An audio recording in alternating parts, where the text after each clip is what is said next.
the life you want is on the other side of a few hard conversations, and you're living a life you hate because you're too afraid to have them. A friendly reminder that in 3 generations, everyone who knew us will be dead, including the people whose opinions stopped you from doing what you wanted all along.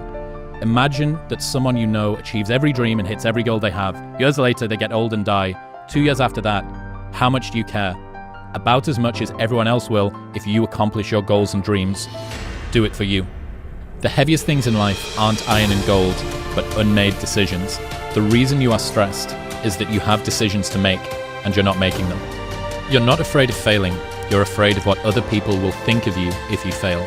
But if you're afraid of that, imagine what they think of you when you aren't even trying. Oh yeah, they aren't. Heroes and villains always have the same backstory, pain. The difference is what they choose to do about it. Villain says, the world hurt me, I'll hurt it back. The hero says, the world hurt me, I'm not going to let it hurt anybody else. Heroes use pain. Villains are used by it. Success is the only revenge.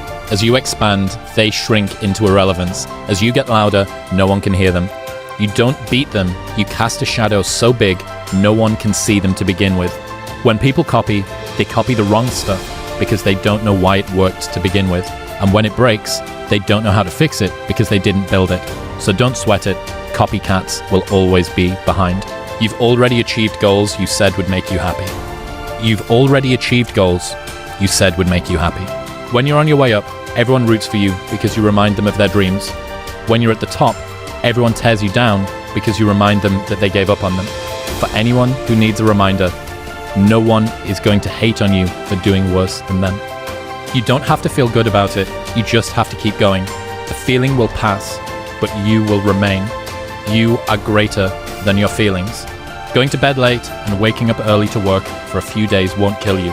You're not going to burn out, you're doing what it takes.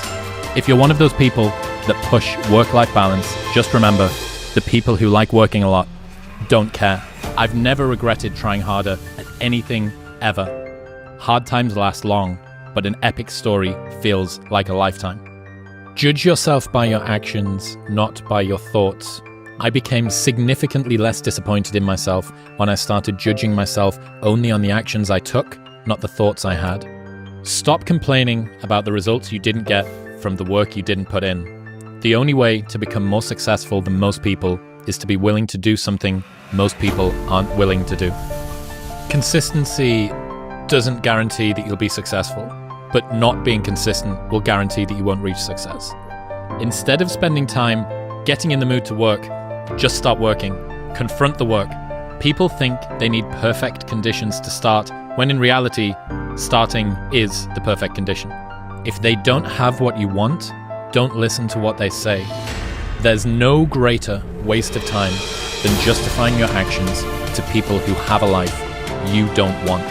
Don't trade your self-respect for someone else's. It's easy to lose theirs and hard to get yours back. Learning isn't a spectator sport, it comes from doing. Which means, if you're not doing the stuff you consume every day, you're not learning, you're just procrastinating.